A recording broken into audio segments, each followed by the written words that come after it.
You're listening to One Bright Star's Life After Loss, a podcast that's focused on the lifelong journey of life after loss, with your hosts Erica Fisher and Alicia Moore.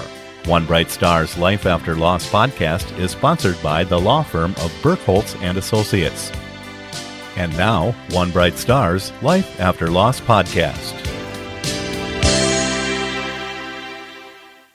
Hello and welcome to One Bright Star's Life After Loss podcast. I'm Erica Fisher, Executive Director for One Bright Star. And Alicia Moore, President of One Bright Star. And today we have Becca Sharpsteen with us. Hi, Becca. Hi. Thank you so much for coming today. Yeah, of course. I'm excited to be here.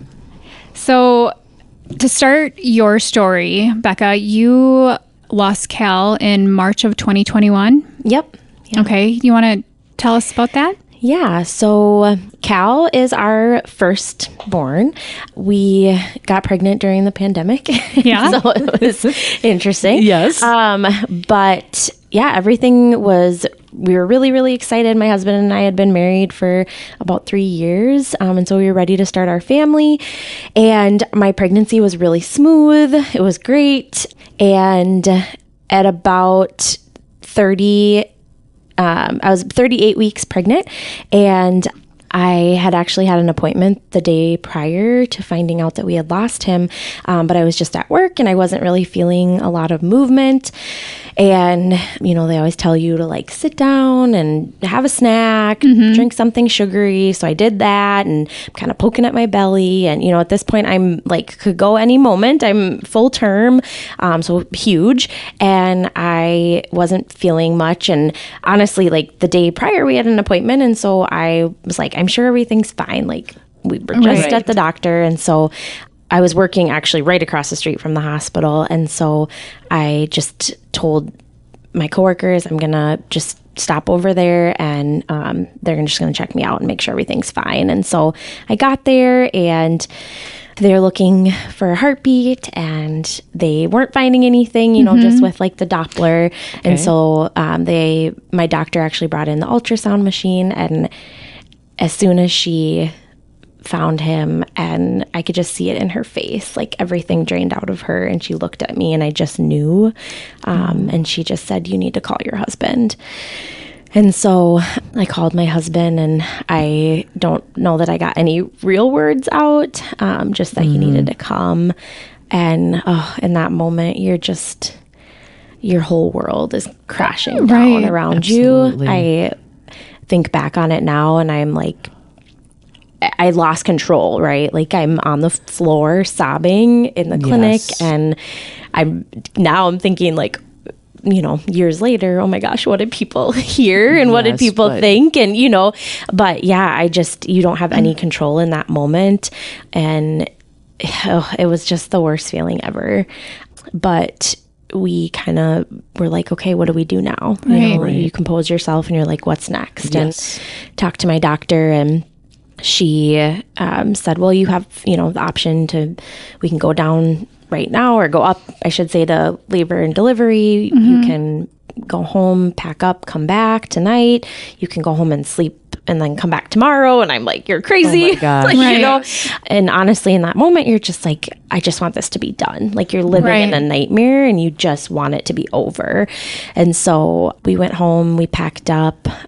And I had to call one of my coworkers to bring like my stuff home, because when I left work, I thought I was coming back, you know? Sure. And so we packed up and we got there, and Cal was born the next day, and he was perfect. He was beautiful and just like the most amazing thing ever. And if you know, had given birth to a baby, you know that like in that moment when that baby is in your arms, like you become a mom, you know, and you just, it's an overwhelming feeling. Yes. And you don't know it until your baby's literally in your arms. And so you know, at first I didn't even know if I wanted to hold him before he was born. And the second that he came out, I was like, give him to me. And we spent, I think, 6-8 hours around there, 6-8 hours in the hospital with him, just holding him and, you know, really, that's so good. Yeah, like looking at every part of him. Yes. That was one thing that the social worker had told me was just that to look at every part of him, Right. because that's that was advice that another mom had given her. She wanted to pass on to me, and I'm so glad she did. Yes. So yeah, we spent the time that we could with him, and then we went home, and yeah, we brought a basket of stuff home that I later found out was a basket put together by Dina, and Yeah. like so amazing, and it's interesting, and I use humor Yeah. to grieve, but I just think about my process now, and whenever people would come over, to give their condolences, I would bring them into Cal's room, and I'd take everything out of the basket and show them everything I got from the hospital. And yeah, I don't know, I think it was like my way of telling his story and Right. Yes. just showing them, I'm still a mom. yeah, and so that basket was really, really special. And Love to hear that. yeah, it's so special. And I was telling Dina and Nicole that on the cooling cradle, it says Cassie's name and Max's name on there. And I just remember seeing those names and just thinking okay, other people have gone through this. Right. This has happened to other people, even in the hospital, moments after, just realizing I'm not alone just by seeing those names, I think. And that was really impactful to me, just to know, okay, other women have gone through this, other moms have gone through this. I can do it. And you've connected with them. Yeah. And you're friends. And you, right. Since then. Yeah. Absolutely. Since then I've been connected with them, and we're, gosh, it's such a powerful group of women, and yes. the things that they've done are just so powerful and wonderful, and we lift each other up, and all the things that they're doing to carry on their, their baby's name and remembering. You're kind of doing something like that with Cal. Yeah. We, I'm trying to think the timeline now. So yeah, about a year after Cal was born, we started thinking about other ways that we could create memories in the hospital for other families.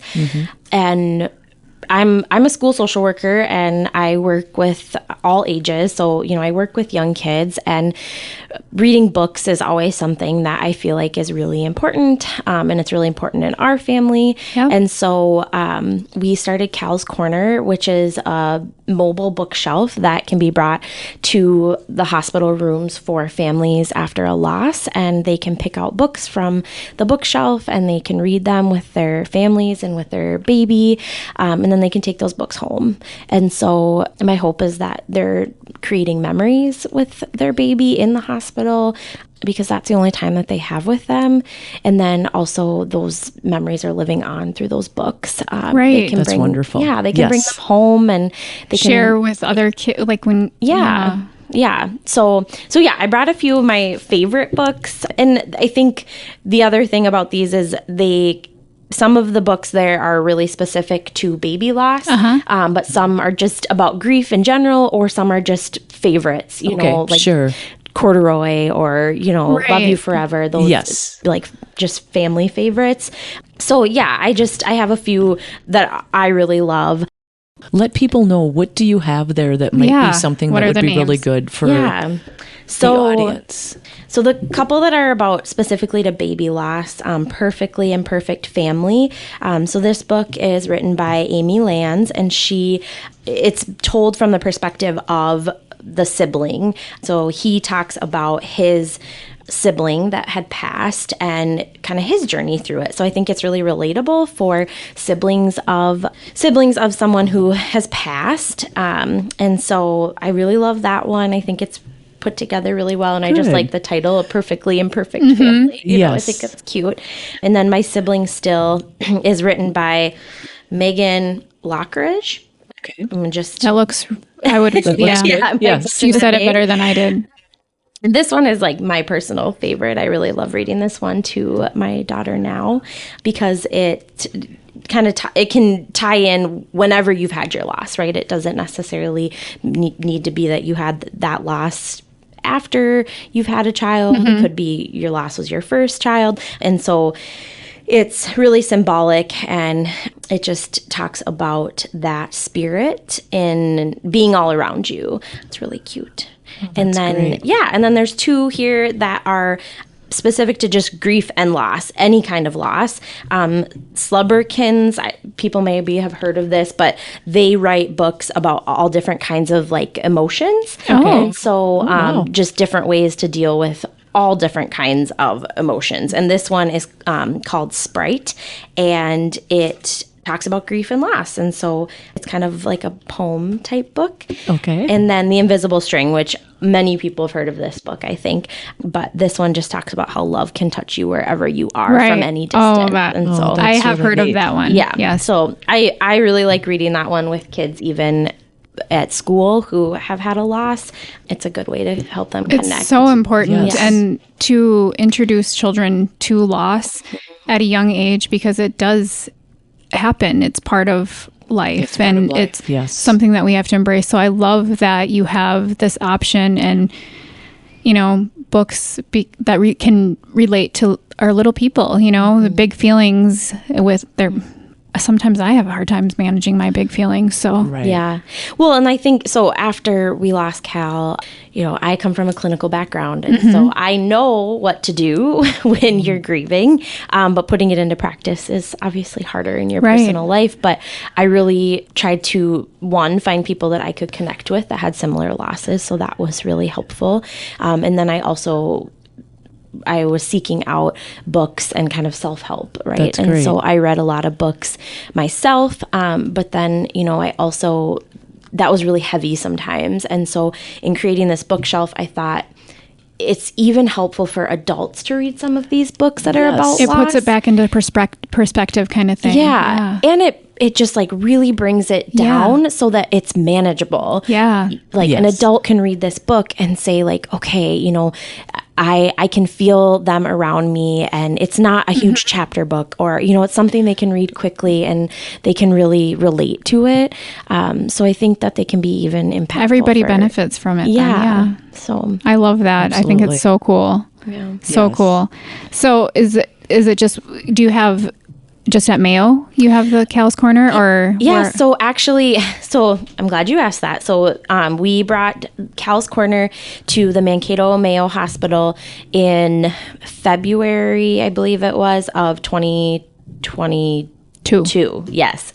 And then for Cal's second birthday this past March, we were able to bring a second bookshelf to Mayo Rochester. Oh, awesome. Yeah. So we just asked. We actually, when we started it, we asked for donations just from like our family and friends, and we got over 600 books donated. So yeah, Wonderful. so it was amazing. And we had, a lot of books, and we store a lot of them ourselves in our basement. Okay, sure. And so we were like, we can definitely start another bookshelf, but life just kind of, goes by so quickly. And so we needed some time to kind of get that together. And so, we were able to start another bookshelf. That's amazing. I think every year we're just going to ask for some donations for his birthday. And So if people ever want to donate, can they just reach out to you, or how? Yeah, we have an Amazon wish list. Okay. And I have like just a variety of books on there that people can purchase, and then they just get mailed directly to us. And so that's kind of how we do it. That's really cool. Yeah. And so people can buy books anytime, but usually when I put out an ask, we'll get a couple hundred books at least. That's what happened this last I'm time, a big so. book buyer. Yeah. And I've saved some of my kids' favorite books. So yeah. Yeah. So do you have favorite? You said you have a favorite that you read to Lenny. Yeah. And how old is Lenny now? So Lenny just turned 1. So Okay. She's 13 months old. Yeah. So about 6 months after we had Cal, we knew we wanted to try again. We obviously want a family more than anything. And I think after you lose a baby, especially, when you don't have any other children, you just crave giving that love and that motherly love to a child. And so truly it felt very empty after we lost Cal, and having another kid was just something that we were really, really excited about, but it's obviously extremely scary. Yes. And so, It had to be. and so we started trying as soon as we could, and about 6 months after we had Cal, we got pregnant again with Lenny, and it was it was like holding your breath every single day. Yes. You know, for me, my loss happened really late in my pregnancy. And so I didn't really ever have, and I don't know that anyone who's experienced a loss during their pregnancy ever really feels safe, you know, quote unquote. I've talked safe. to other moms who feel that way. Yeah, but especially having such a late loss, it was really hard. My doctor agreed that we could induce at 37 weeks because I just could not get to 38 weeks. Yes. It was so scary. And so, yeah, when she was born, it was like I could finally breathe again. But obviously, like as a parent, your anxiety doesn't stop ever. Right. Yes. So there Right. was still lots of anxiety in having her, and just really almost feeling like it was too good to be true, you know, Right. and feeling like, okay, is something going to happen to her. And oh my gosh, she is such a blessing That's to us. wonderful. Yeah. Yes. She brings so much joy into our lives. And She is adorable. thank you. Seriously, those pictures of her, like that your little photo shoots. She's so cute. It's fun having a little girl, you know. Oh, yeah, dress they're her fun. up and, Yeah. Yes. So it's really fun, and honestly, like it just feel like she saved me in so many ways, and not that I was ever like to a point where, you know, I was going to hurt myself or anything like that, but like saved Just me in a way. helped heal your heart. Yeah, Yes. healing, and like saved me in a way that I just, she brings so much light, you know, I think in such a time of darkness. And in your grief, you know, you don't know that you're ever going to be able to find joy or that you're going to be able to, you know, just have that weight lifted off of your heart after you have such a significant loss. And I truly feel that now, you know, I feel that I can give all of my love and more to her, and all the love I had for Cal to her. And so it really, I think Cal gave us such a gift in just being so thankful to be a parent, you know. Right. That's a really amazing way to look at that, Becca. Yeah. It is. Yeah. That really is. He is really special. Were you able to get pictures and have some other footprints and things like that? Yeah. I think the hospital did such a great job of like caring for me during that time and truly convincing me to do all the things because, you know, I've talked to other moms about this, and I think in that moment you just feel again, like it's just such a nightmare. And so just you just want it over. And like I don't want to be here, and I don't want this to be happening to me. And so, you know, when they talked about bringing a photographer in, I was like, I don't know. I don't think so. That's not what I want. And the nurse just said to me, like, you don't ever even have to look at them if you don't want to. Oh, that's true. You don't even have to open them up. But if you ever want to, you have them. And I was like, okay, you're right. And so I cannot imagine not having those photos, you know? I mean, I did take a couple of my own pictures of him, but I can't imagine, you know, now we have those pictures of him all over our house, you know, in almost every room, and everywhere where there's a picture of Lenny, there's a picture of Cal. And that's wonderful. Yeah. Before, you know, as soon as I got pregnant with Lenny, I was like, well, we got to get pictures up of Cal, because I was like, we can't, he was here first, and we can't bring her into this house without having him here. She knows about her older brother. Yeah. So I think we're always going to have those reminders of him. And as she gets older, you know, it'll just be like, yep, that's your brother. He's part of our family. Yeah. Perfectly imperfect. Yes. Exactly. So yeah, the hospital did a wonderful job. I have hand and foot molds of him, and you know, I mean, when he was born, he was 6 pounds 1 ounce, so he was a full perfect. Yes. baby, you know, absolutely. And he was like 21 and a half inches long, which is like super long. Yeah, because you're itty bitty. Yeah, considering my husband and I are both really short, so we were like, cute. You know, but yeah, and so he like. His hand and foot molds are my favorite things because they're just wonderful. Yeah, like perfect. And I was able to like compare Lenny's hands to his hands. And, you know, so cool. So yeah, yeah, we did that. And like I said, I looked at every little part of him, and that was really special. But yeah, now I lay me down to sleep, took those pictures, and I'm very grateful for them. I was just curious because just like what you said, some of the other moms have said too, that they didn't think they would want to do it, but the nurses suggested it, kind of talked them into it, and they are so grateful for those pictures and those moments. And I love that you were able to use the cooling cradle and that you recognize the names, and now you've connected. Yeah. That's amazing, because that's exactly what they needed too. Right. Yeah. Yeah. Yep. We have a very powerful community of women, lost moms. So I'm really grateful for them. That's really important. So we very much appreciate you coming. Thank you, Becca. Thank you for sharing. Yes. And for making other people know that they're not alone. Yeah. And so that's what's so important at those times. Yes. And I need to run up to the floor and see Cal's Corner and check that out. And all right. Thank you so much for being here. Until next time.